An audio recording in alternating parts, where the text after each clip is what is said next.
बिछड़ों को गले लगाने वाले, अपनी करुणा की धार से सबको सींचने वाले,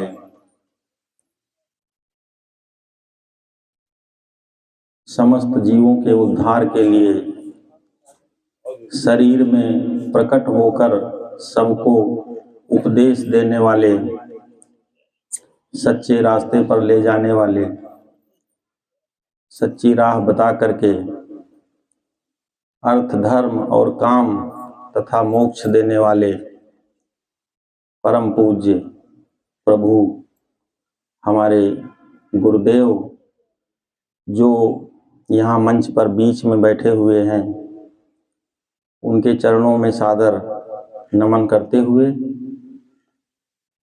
माता श्री जो उनकी दाहिनी ओर बैठी हुई हैं, उनके चरणों में शीश नवाते हुए, आप सभी आदरणीय बांधव एवं बहनों को हम नमस्ते कहते हैं, नमस्कार कहते हैं, आदर करते हैं और आपका इस सत्संग में अभिनंदन करते हैं।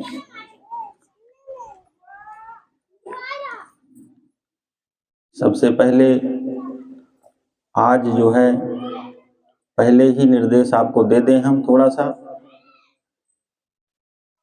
सत्संग में जब भी बैठे, वैसे तो यहाँ के बहुत सारे लोग हमने सुना है सत्संग में जाने वाले हैं, पहले से जुड़े हुए हैं सत्संग से, फिर भी जो नहीं जाते हैं वो सुने और जो जाते हैं वो भी दोबारा सुने। ध्यान देने योग्य ये बात है कि सद्गुरु जहाँ विद्यमान होते हैं, वहाँ बहुत जो सूक्ष्म बात समझने योग्य है वो ये है कि वो जो सद्गुरु होते हैं वो नित्य का मतलब ये नहीं है कि रात छोड़ दिया तो दिन में, दिन छोड़ दिया तो रात में, एक पल छोड़ दिया तो दूसरे पल में, ये अनवरत मतलब लगातार, निरंतर, जिनका नीचे स्थान होता ही नहीं है, ये हमेशा नामी धाम में रहते हैं। यहाँ जो है, जो आप देख रहे हो शरीर, ये तो केवल लीला मात्र है, आपको मार्ग पर डालने के लिए, उपदेश देने के लिए इस शरीर में प्रकट हुए हैं और इनका जो वास्तविक जो अस्तित्व है इनका, वो अनामी धाम में रहता है। ये स्वयं ही अनामी धाम है। ये बार बार न समझाना पड़े हमको, और आपसे जो भी मिले, जहाँ तक आपकी वाणी जाए, जहाँ तक आपकी पहुँच हो, जो भी आपसे प्रेम करता हो, जो भी आपके सानिध्य में आता हो, आपके परिवारीजन, आपके भाई बांधव, आपके गांव वाले और आपके रिश्तेदार, जहाँ तक आपकी पहुँच हो वहाँ तक ये हमारा संदेश जरूर सुनाइए। ये सदा अनामी धाम में ही निवास करते हैं, जो परमात्मा का असली धाम है, असली निवास है। यहाँ हम यही संदेश देने आए हैं कि गुरु जी की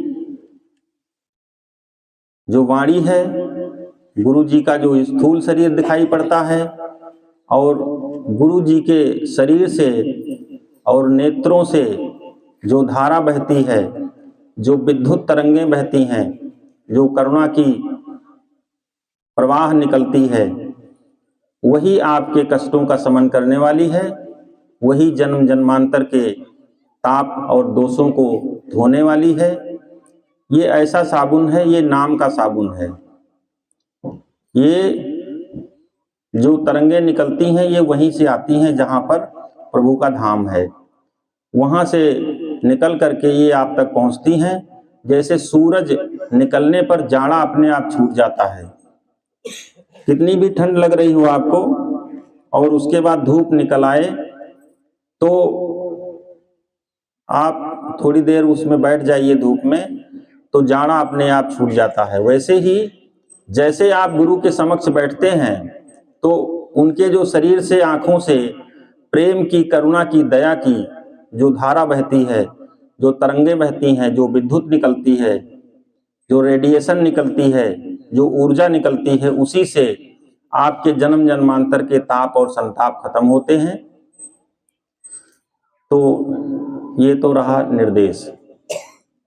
तो यहाँ आप ऐसे सावधान होकर के बैठिए, और यही नहीं, जहाँ कहीं भी आपको गुरु जी का चरण शरण मिले तो वहाँ आप सावधान होकर रहिए। चाहे गुरु जी बैठे हों, खड़े हों, खाना खा रहे हों, पानी पी रहे हों, लोगों की सेवा में हों या लोग उनकी सेवा में हों, या मतलब ये है कि किसी को खाना खिला रहे हों, यहाँ तक कि गाय, बैल, जानवर, कुत्ते को भी अगर ये खाना खिला रहे हों, बिस्कुट खिला रहे हों, रोटी खिला रहे हों, पानी पिला रहे हों, तो उस समय भी ये जो है अपने ही धाम में रहते हैं, नीचे नहीं उतरते। तो ये जो हमारा संदेश था, इसको आप समझने की कोशिश करेंगे, और ये भी हमारी आपसे प्रार्थना है, निवेदन है, विनय है, गुजारिश है कि ये संदेश हमारा जहाँ तक आप पहुँचा सकें वहाँ तक पहुँचाइए। और इन्होंने जो शरीर धरा है वो केवल जीव कल्याण के लिए है, नहीं तो ये यहाँ हमारे लिए ही रुके हैं, नहीं तो रुकने की कोई जरूरत नहीं थी। अब लीलाधारी शरीर है तो इसमें जो है थोड़ी सी लीला करने के लिए आए हैं, तो उसमें आपका कल्याण छुपा है, आपका परमार्थ छुपा है। आप अब जो है हमारा थोड़ा सा उद्बोधन सुनिए। ये तो था केवल निर्देश। निर्देश क्या का मतलब होता है आपको सचेत करना, आपको ये बताने की कोशिश करना कि आपको कैसे रहना चाहिए, कैसे गुरु की शरण लेना चाहिए, कैसे उनके पास जाना चाहिए, किस अनुशासन में बैठना चाहिए और कैसे उनका अवगाहन करना चाहिए। तो अब जो है हमारी प्रेरणा सुनिए।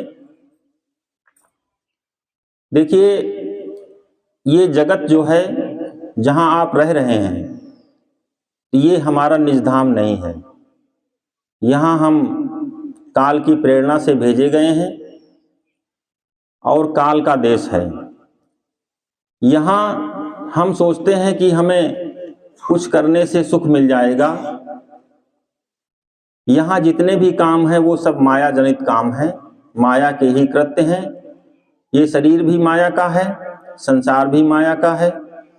यहाँ जो हम चाह रहे हैं वो यहाँ मिलने वाला नहीं है, क्योंकि वो यहाँ है नहीं, सुख यहाँ नहीं है।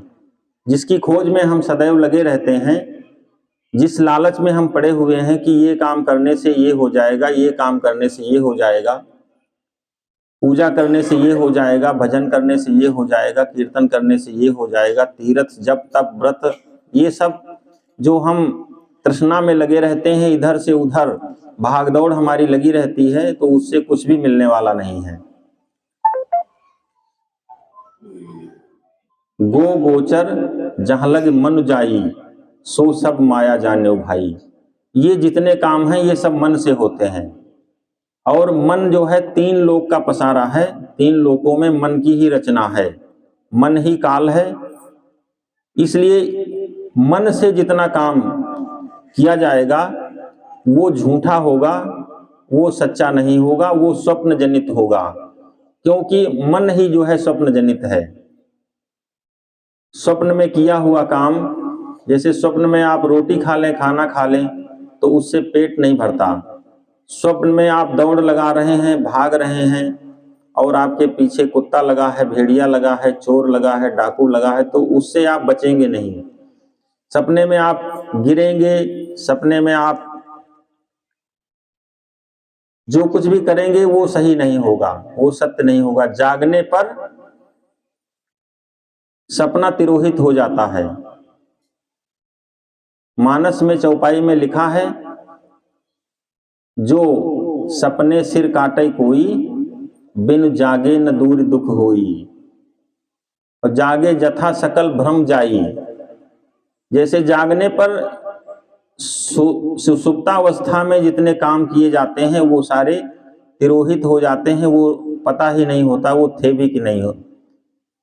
जैसे सूरज के निकलने पर अंधेरा अपने आप चला जाता है।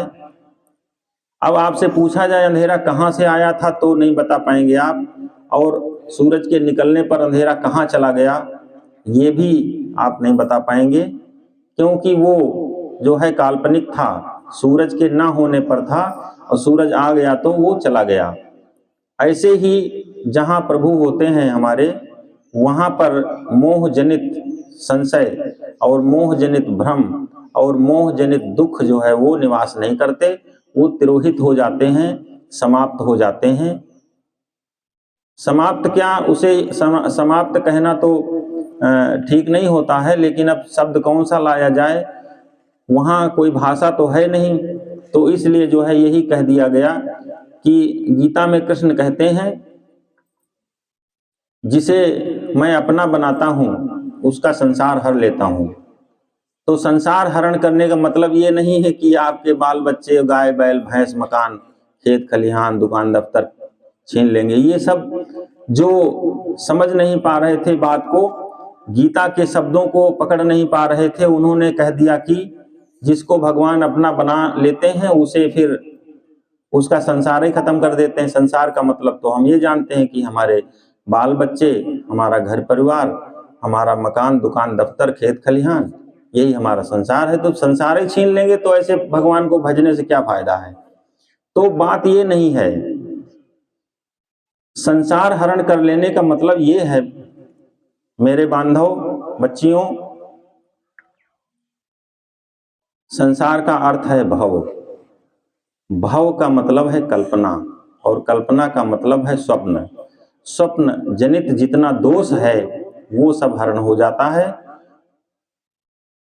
गुरु के प्राकट्य का, गुरु की उपस्थिति का, गुरु के विद्यमान होने का मात्र इतना ही आपको अर्थ समझना चाहिए कि जहाँ सूरज होता है वहाँ अंधेरा नहीं होता, और जहाँ गुरु होता है वहाँ अंधकार नहीं होता, वहाँ स्वप्न नहीं होता, वहाँ भवजल नहीं होता है, वहाँ संसार नहीं होता है, वहाँ पर माया नहीं होती है।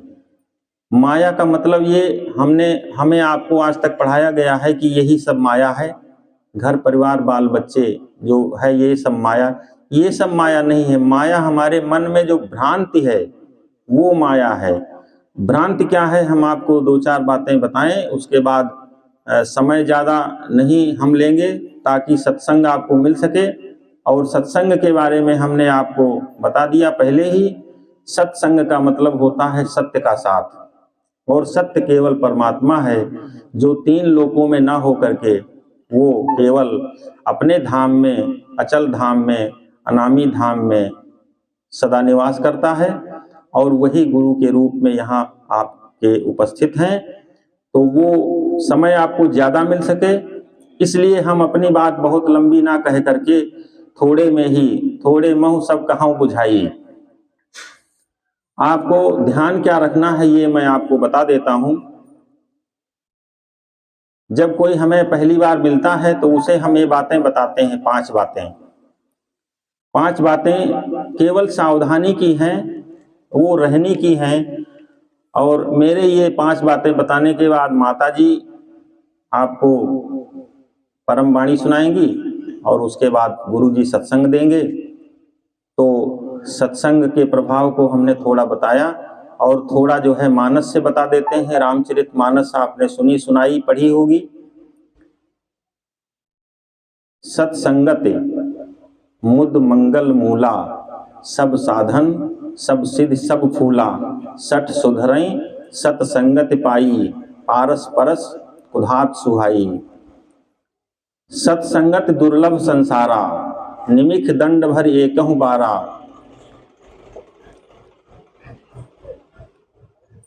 सत्संग यदि जीवन में आपको क्षण मात्र का मिल जाए, ये जो आप अभी तक सत्संग समझते रहे ये सत्संग नहीं था। अगर सत्संग मिल गया होता तो मत कीरत गति भूत भलाई, जो जेह जतन जहाँ जेह पाई, सो जानब सत्संग प्रभाऊ, लोकहु वेद न आन पाऊ। सत्संगत महिमा नहीं गोई, बड़े भाग पाऊ सत्संगा, कितनी सारी बातें गोस्वामी जी ने रामचरितमानस में सत्संग के बारे में लिखी हैं। सत्संगत महिमा नहीं गुई, मतलब छुपी नहीं है। सत्संग की महिमा जो है वो छुपी नहीं है, सबको गम्य है, ज्ञात है। वो तत्क्षण पता चल जाता है कि सत्संग का हमें क्या लाभ हुआ है। यहाँ आप सत्संग में आए हो, गुरु जी का सानिध्य आपको मिला है, उनका दरस परस चरणामृत आपको मिल जाए और फिर उसका असर न हो तो ये हो नहीं सकता है, ये असंभव है। आपको अनुभव भी होता होगा और अनुभव करना भी चाहिए। तो सत्संग के बारे में हमने आपको थोड़ा पहले बताया, थोड़ा ये बताया, अभी इसको और भी बता सकते हैं, लेकिन अपनी बात को थोड़ा कम करते हुए 5 बातें जो हम सबको बताया करते हैं वो बताएं आपको। एक तो अपनी कमाई खाओ। अपनी कमाई का मतलब ये है कि आप जो भी काम करते हो, खेती का, दुकान का, दफ्तर का, जो भी काम आप करते हो, चाहे आप डॉक्टर हों, इंजीनियर हों, किसान हों, नौकरशाह हों या व्यापारी हों, तो जहाँ भी आप का कर्तव्य पथ है तो उसमें से जो कमाई होती है, जैसे आपने जो है 10 रुपए का 1 किलो चावल बिसवा से खरीदा और उसके बाद ये जो भी गांव है यहाँ ला करके आपने उसे 11 रुपए का बेचा, तो जो 1 रुपया है वो आपकी सेवा का फल है। उस 1 रुपए में भी जो है थोड़ा सा हिस्सा औरों का भी है, बाल बच्चों के अलावा भी। जो 1 रुपया बचा उसमें 90 पैसा जो है वो बाल बच्चों की सेवा में लगाओ, उसी में खुद खाओ, और जो 10 पैसा बचा है उसे परमार्थ में लगाओ। तो अपनी कमाई खाओ, ये पहला उपदेश हम करते हैं। दूसरा, देखिए उपदेश में और सत्संग में अंतर है हमारे बांधव। उपदेश अलग चीज है और सत्संग अलग है। सत्संग देने का यहाँ अधिकार अभी केवल गुरु जी को है, बाकी किसी को नहीं है। तो सत्संग तो आप बाद में सुनेंगे, तो अभी तो हम केवल उपदेश दे रहे हैं आपको। तो पहला तो जो है अपनी कमाई खाओ। दूसरा, किसी का कैसा भी नुकसान ना करो, तन से, मन से, धन से, विचार से, किसी भी व्यवस्था से आपका सहयोग भी नहीं होना चाहिए। इस दूसरे उपदेश में हम छोटी सी कहानी जोड़ते हैं, तो वाणी थोड़ा लंबी जरूर हो जाएगी, लेकिन मैं सोचता हूं आपकी समझ में जितना ही आ जाए उतना ही अच्छा है। एक राजा के राज्य में एक मछुआरा बहुत गरीब हो गया। गरीब कैसे हो गया कि उसकी जो मछली पकड़ने वाली बंसी होती है, बंसी जानते हो, कांटा जिसको बोलते हो, जिसमें मछली फंस जाती है चारा को देख करके, तो वो समझती है कि हमारा भोजन है, उसको पकड़ने के चक्कर में उसको वो खा लेती है तो उसके मुंह में वो कांटा फंस जाता है, फिर वो मछली पकड़ में आ जाती है। तो वो मछुआरे की जो है बंसी खो गई थी, उसके पास बंसी नहीं थी तो मछली पकड़ नहीं पाता था। तो वो जब मछली नहीं पकड़ पाता था तो वो क्या बेचता बाजार में, और क्या पैसा आता और कैसे उसके घर का काम चलता। तो वो बेचारा गरीब हो गया। तो वो अपनी समस्या ले करके एक राजा के पास, जो उस राज्य का शासक था, वहां पहुंचा और अपनी व्यथा वहां कही। तो उस राजा ने क्या काम किया कि वो बंसी जो है खरीदने का पैसा उसे दे दिया मछुआरे को। अपने मंत्री से कहा कि बंसी खरीदने का पैसा इसको दे दो। तो वो बंसी जो है उसके जो कोषागार अध्यक्ष थे, उन्होंने अपने खजाने से पैसा निकाला और उस मछुआरे को बंसी खरीदने का पैसा दे दिया। तो वो मछुआरा गया और बाजार से जो है बंसी खरीदी और फिर मछली पकड़ने लगा। मछली पकड़ने लगा तो जो है उसका काम चलने लगा।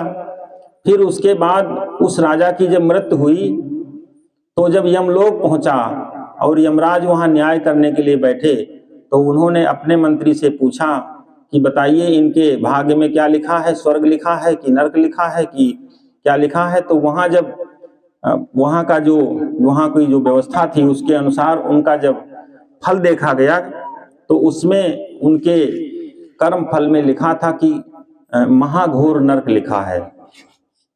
राजा चौंक पड़े, कहा हमने तो कोई काम ऐसा किया ही नहीं है जो हमारे जहाँ तक ध्यान में आता है तहाँ तक तो ऐसा कोई काम बना ही नहीं कि हमने कुछ कर दिया हो कि हमारे भाग्य में नरक लिखा हो। उन्होंने कहा भाई ठीक से देखो ऐसा क्या काम बन गया कि इतना नरक लिख गया। तो फिर वहाँ के जो व्यवस्थापक होते हैं तो वो आपको संशय में नहीं रखते, वो सब बताते हैं कि ये जो नरक दिया जा रहा है वो आपको क्यों दिया जा रहा है, कि संदेह में आपको कहीं नहीं भेजा जाएगा, आप शंका में बने रहें और आपको तकलीफ हो, दुख हो, नरक हो।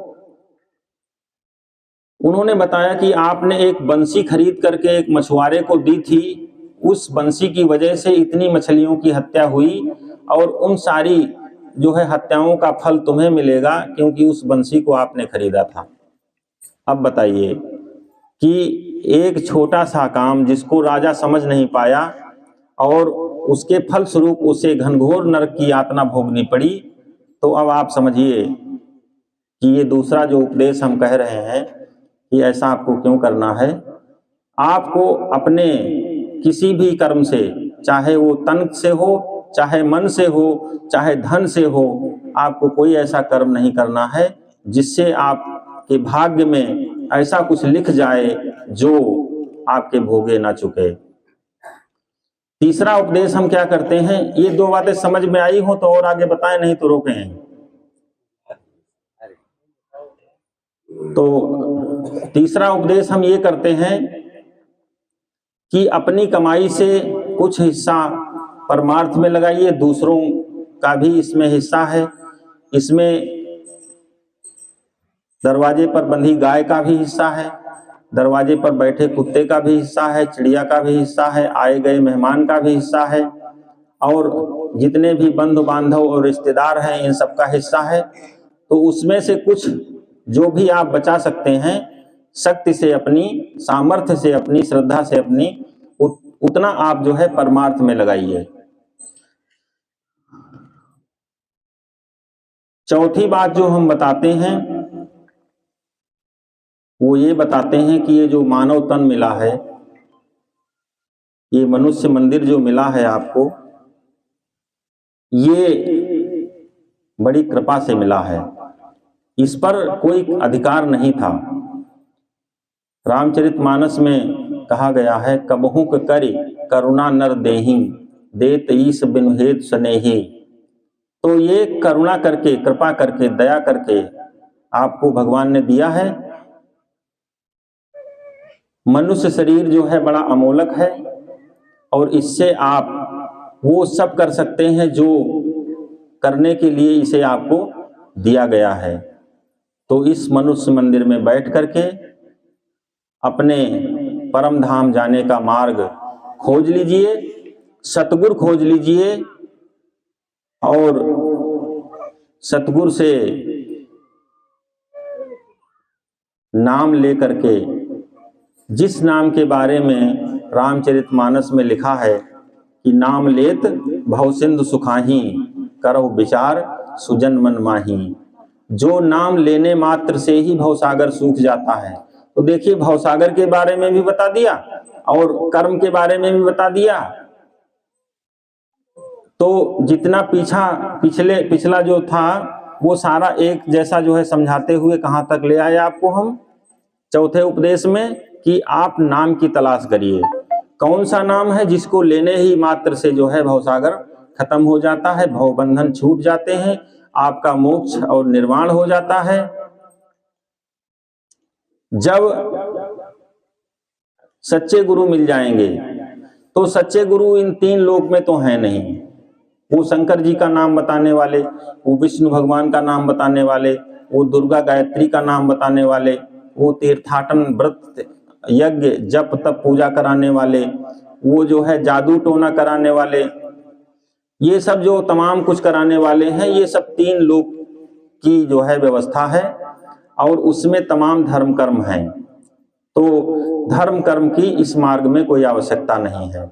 अब आपको हम सब जगह से समेट करके कहाँ ले आए? नाम तक ले आए।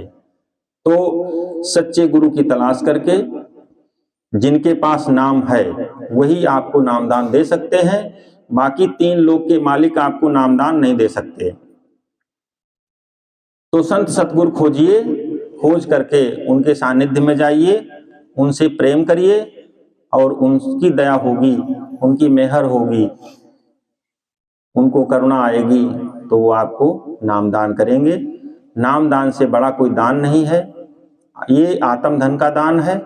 इसी से आपकी आत्मा का कल्याण होता है, आपका जीव जो है परमात्मा से मिल पाता है। तो अब हम आपको कहाँ तक ले आए? अब आपको हम सतगुरु तक ले आए और सतगुरु से आपको नाम मिलेगा। नाम मिलने के बाद आपका उद्धार होगा और फिर अंतिम 5वां जो उपदेश करते हैं हम वो ये करते हैं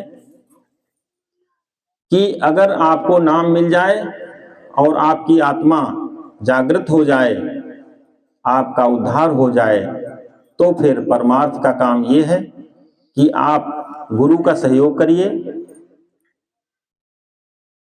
और जितने दिन आपका ये शरीर रहे अंतिम सांस तक दूसरे जीवों को जगाने का काम करिए।